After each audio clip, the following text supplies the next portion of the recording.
Welcome to another installment of This Is Not Normal on the Political Drain podcast with Drill Sergeant Doug, aka Admin Doug, a U.S. Army veteran, teacher, musician, and family man from Jamaica, now fights for justice and democracy through commentary and humor. Follow him on YouTube at Political Drain and at Sons of Liberty Official as Drill Sergeant, aka Admin Doug, continues to protect our freedoms. Well. The current regime is scared as hell, baby. They don't want you to get out there in the streets on Saturday to protest for democracy and freedom here in the US of A. No. They're so very scared. As a matter of fact, they are so consumed by the fear of our freedom and our democracy, baby, that the only thing that they can project back to you is that same fear. Boo. Oh, yeah, they're scared. And because they're scared, they're making mistakes. And when your enemies make mistakes, you take advantage and you crush them.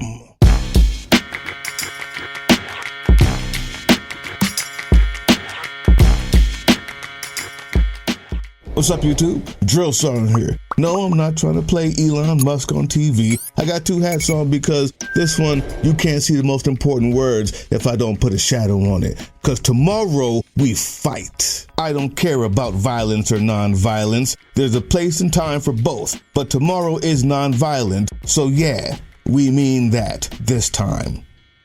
But more importantly, YouTube, they're scared. Who's they? Our opposition, our enemies. Yes, I'm calling them enemies because they're Nazis, because they're racist, because they're anti-American, because they're pro-kings. Because we are riding for no kings. That's who we're riding for. And those who oppose that are inversely for kings. They're not only my enemy and your enemy, they're American enemies. They're enemies of the state.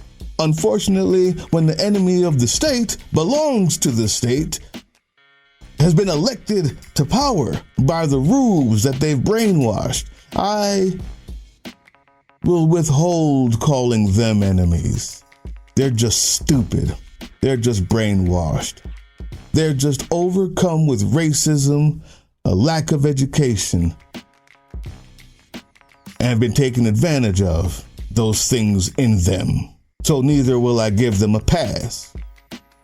But the enemy, Mike Johnson's, the Republican Party, those in power who have given up on democracy for power, who have given up on their oath for the chance to be close to the king, for the chance to genuflect, that means kneel down and open their mouth wide for the reward on their face from an orange dictator. Yeah, but they're scared.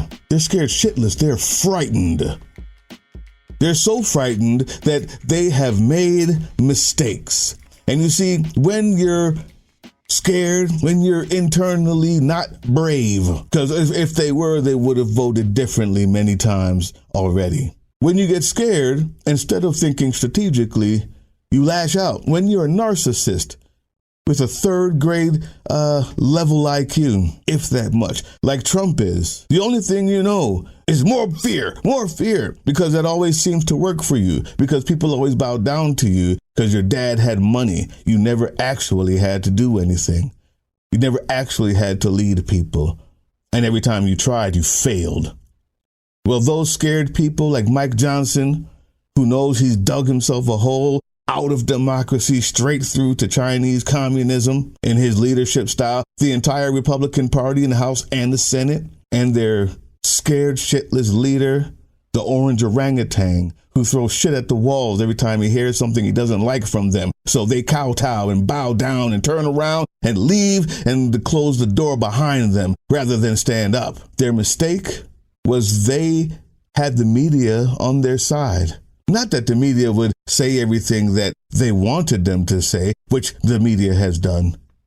But not that the media would make them seem equal to the other side. It's just both sidesism, even though that is what they've done. The best thing they had going for them was that the media stopped covering the resistance and the revolution a long time ago. Because the media knows in the civil rights marches, it wasn't just the boycotts. The bus boycott worked. The boycotts worked, but it wasn't just that. It was the televising of the revolution. It was the televising of people being bitten by dogs and sprayed by hoses.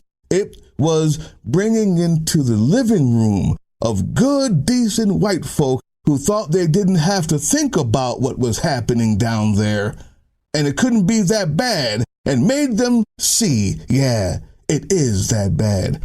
What are you going to do about this? I can't have my kid watching this. It was the pressure from around the world who saw what was going on. That state leaders from around the world came to visit and said, what are you doing about this?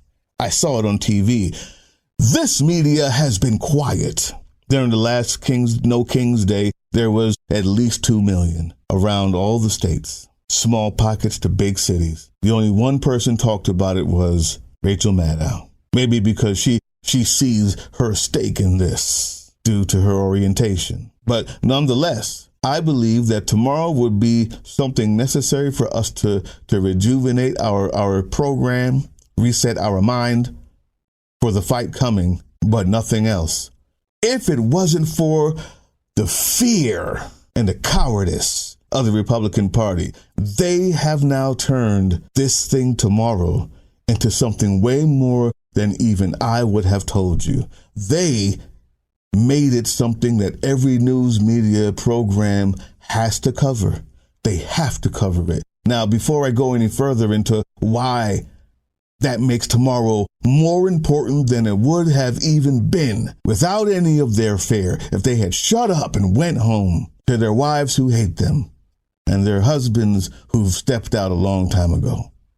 If they would have done that, and their fear didn't bubble up to where they go and cry to the media and beg them to do something to help me, Daddy. I encourage you to watch. We call it the Hate America rally that'll happen Saturday. Let's see who shows up for that. I bet you see pro-Hamas supporters. I bet you see Antifa types. I bet you see the Marxists in full display, the people who don't want to stand and defend the foundational truths of this republic. Bill and Pam Bondi are looking into is, the funding of these groups.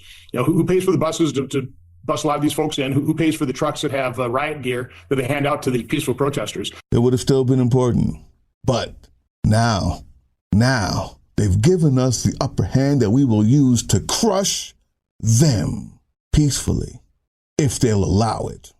I think there's a quote from one of their folks in the Project 2025. We will crush them peacefully if they'll allow it to be peaceful. But more importantly, there's words from someone else who you need to hear from. She's more eloquent. She's more correct. She's more white. And that's important. I'm not being funny. I mean it. I'm being strategic. Listen to every word this lady has to say, and I'll meet you on the other side. Well. The current regime is scared as hell, baby. They don't want you to get out there in the streets on Saturday to protest for democracy and freedom here in the US of A. No. They're so very scared. As a matter of fact, they are so consumed by the fear of our freedom and our democracy, baby, that the only thing that they can project back to you is that same fear. Boom. That's why you've got Republicans like the rolling trick Greg Abbott pulling stunts saying he's going to deploy the National Guard into the streets of Austin tomorrow, baby. And that little idea that they have is starting to spread across America. And that's what we want them to do. Listen, please do it. This is what we want. You see, the way you fight your opponent, dear, is you take what they fling at you and you throw it right back in their face. So please deploy the National Guard to red states. Go ahead. Do it right away. I've been begging for this since the first time the thought of martial law had been thrown down. Because I know, baby, that this Republican pro-Nazi regime doesn't want to unload the military on people who look like me. They want melanation in this nation out in the street so they can declare martial law, baby. Not us beige. They don't want to declare martial law. They don't want to have to force our military to turn their weapons on their very own families and neighbors and members of their congregation. That's not what they want. And they damn sure don't want members of the military out in the streets seeing millions of us stand up and fight for our democracy. I want to remind you of something right here, dear. When you're going out there tomorrow to those streets, you are fighting for the freedoms of the democracy of those men and women, our brothers, our sisters, our nieces, our nephews, our mothers, our fathers, our uncles, our aunties. You are fighting for the freedoms of those standing there in those fatigues. They go to other countries and fight for our freedoms. It is our job And the way we support them is by fighting for our freedoms here. They do not want the military to see with their own eyes and hear with their own ears the millions of Americans who are standing on the right side of history. No, they don't. This is the biggest mistake they could ever make. Do not let them scare you today. We have the upper hand in every kind of way. In every kind of way. I've been hoping that they would deploy the National Guard and the military in force across the US of A. So those military service members could see with their own eyes and with their own ears the millions of Americans, their neighbors, their brothers, their sisters, their mothers, their fathers, their grandparents, their nieces, their nephews, their cousins, baby, the members of their school boards, their congregations, the children across this fucking nation standing together in solidarity. They don't want the military to see that, baby. They want you scared of your own military. They want you in your home, cowering, scared, baby, because that is the only way that they can control the military. They don't want them to know the truth. They don't want them to see the truth, honey. No, they don't. So make sure you take to the street tomorrow peacefully and show our brothers and sisters in arms which side of history they should be standing on, baby. Let them know that you are fighting for their freedoms and their democracy because they were willing to risk their lives for ours overseas. You let them know expeditiously. This shit is not going to go their way tomorrow, honey. Not at all. Do not fear a fool, baby, because a fool will make a foolish mistake, and the mistake is being made, honey, and it's time to take that mistake and throw it right back in their face. That is how you fight this game. That's how we're going to play. That's how we're going to win today. Yes, there are members of the military that are okay with this regime, but not all of them, baby. And even if they think they're okay with this regime, do you think they're going to be okay with spilling the blood of their loved ones for that orange man? For the fucking Klan? No. We're already seeing high-ranking military officers retire of their own free will today because they will not bend the knee in any kind of way. We're already seeing leaders of the National Guard coming out to say that if I deploy my troops, it will be to stand with the people against the regime. That is already starting to happen across the US of A. We are gaining ground today, and tomorrow is a big day to gain a bunch of ground in the US of A. Now, I had originally planned to give the whole speech I gave before she spoke, afterwards. But I couldn't help myself. I said it first. So you know, they're scared, they're making mistakes, and we're going to use those mistakes. And she has given even more of the context. But now, let me speak to the black people. Black people, all of the time that I hear in my comment section and in all the organizations that I belong to, that black people need to come out the door. No, you don't. If you loved your country, you would help every white person you can to be out there. The minute there's too many of us out there, that TV screen will show black faces being beat up. And unfortunately, we're living in a time where, well, unlike the 60s, even in the church, we're seen as un-American, different, other than, less than. So you didn't know that. In the South, sure, but in the North, there was this idea that, well, you know, it's not that bad down there, but as a Christian, I don't see them as different at all. They're not beneath us. I want them to be safe too. We just have to find a better way to go about it. It was called the liberal white person. That's what King called it in his diary, in his letters from the jail. Letters from Birmingham prison. I don't remember, forgot the name of it. Look it up. Letters from the jail, Martin Luther King. You'll find them. He said that was the most diabolical because where they were, they could still believe that they were decent and honest, and they weren't really racist, and they do what they could. But when they saw how bad it was, they changed. The difference is now you have a good amount of people who will look at black people dying and say, well, seems like they were kind of violent. But the white folks out there, the babies, my son, my daughter, my brother, my sister, as she said, seeing them brutalized by their own state will be a big difference. I'm not saying don't go if you're black. I'm saying you have the right to go and fight for your country like everybody else. But if you're staying home because you're being strategic about this moment, contact someone who is going and help them get there. It doesn't mean we can't fight. It means we fight smart. You got a phone? Be someone's lifeline. Something happens, you know who to call. You got a house? Be someone's babysitter. You got a car? Give someone a ride. Be someone's escape plan. We're not out of this fight, black folks. We're in this fight. We've been in it, and we know that. So before you come into the comment section to lecture me, Shut the fuck up. We've been in here. We know that. Don't say a thing to us. Those of us who choose to go will choose to go. Those of us who choose to stay home are keeping you safe by doing so. So shut up and go and fight. This is yours now. And fine. I believe in you. As dangerous as that is for me. When we did it in 2024, we found out the hard way that believing in you was a very dangerous proposition. But fine. Maybe you felt the pain enough now. Don't say nothing to us. This is the best thing we could do. Because those feckless weaklings, crybaby cowards, have called their own death warrant. Metaphorically, of course. Because when they turn that army, when they turn that National Guard on the people who look like them, where it would have been easier to crush someone who looked like me, not me, Mom. A lot harder to crush me, Mom. There's some sociopaths out there, but not all of them. And I'd say a good amount of them, even if they're racist and love this regime, joined because they thought they were doing something good. Thanks to their cowardice, tomorrow we fight. And we might actually start winning. Hey, yeah, you.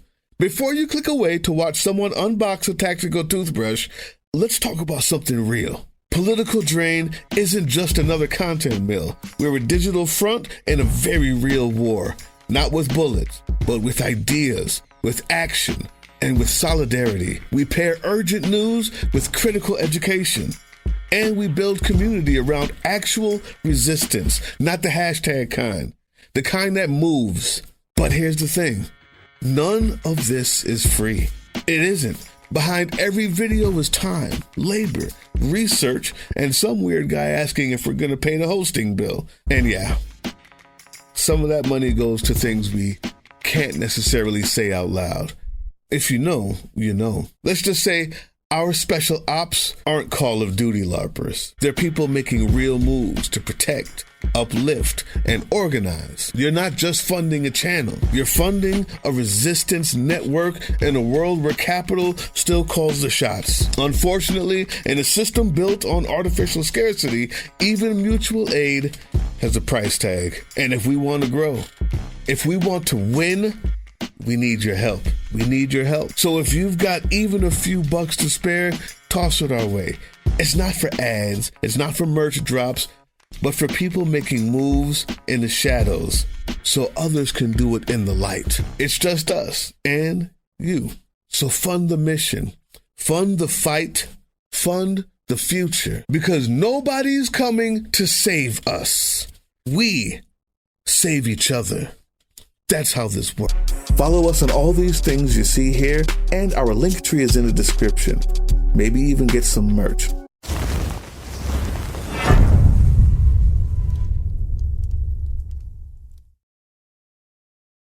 That was the Political Drain podcast, which can be heard on www.groovechillradio.com/political-drain and can be viewed on the Political Drain YouTube channel anytime. Once again, thank you for listening to Groove Chill as we resist fascism in any form, pursue democracy, peace, and love.